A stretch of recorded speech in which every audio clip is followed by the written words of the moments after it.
BNP সরকারের উচিত হয় নাই তার মাধ্যমে শপথ গ্রহণ করার, তাকে আরো আগেই এই পদ থেকে সরানো উচিত ছিল। যেই প্রধানমন্ত্রী এরকম ফেসিস্ট হওয়ার পরেও সেই দেশের রাষ্ট্রপতি তাকে বাধা না দেয়, সেও স্বৈরাচার। সে কেন তখন তাকে থামালো না? সে যেহেতু তাকে তখন থামায় নাই, সে যেহেতু তখন ছাত্রদের পক্ষে থাকে নাই, সেও একজন ফেসিস্ট স্বৈরাচার। বিএনপি সরকারের উচিত হয় নাই তার মাধ্যমে শপথ গ্রহণ করার, তাকে আরো আগেই এই পদ থেকে সরানো উচিত ছিল। তাকে অতি দ্রুত আইনের আওতায় আনতে হবে, তাকে গ্রেফতার করতে হবে। 1400 শহীদের যেই হত্যা, এই হত্যার বিচারের আওতায় তাকেও রাষ্ট্রীয়ভাবে, এই হাসিনাকে যেভাবে আপনার মৃত্যুদণ্ড দেওয়া হয়েছে, তার সাথে জড়িতদেরকে যেইভাবে সাজা দেওয়া হয়েছে, তাকেও সেইভাবে রাষ্ট্রীয়ভাবে সাজা দিতে হবে।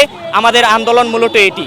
আপনারা জানেন পিলখানা হত্যাকাণ্ড চালিয়ে হাসিনা যেই সেনাবাহিনীদেরকে মেরেছে, তো তার এক একটা পয়েন্ট সে এভাবেই সাজাইছে যেন আমি স্বৈরাচার হয়ে উঠবো, আমাকে কেউ যেন দাবাইতে না পারে।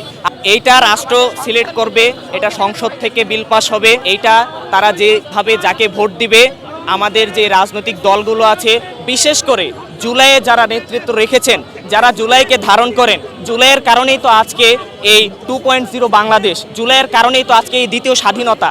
সো যারা এই স্বাধীনতাকে নেতৃত্ব দিয়েছেন, তাদের সাথে পরামর্শ করে আমি মনে করি রাষ্ট্রপতি নির্বাচন করা উচিত।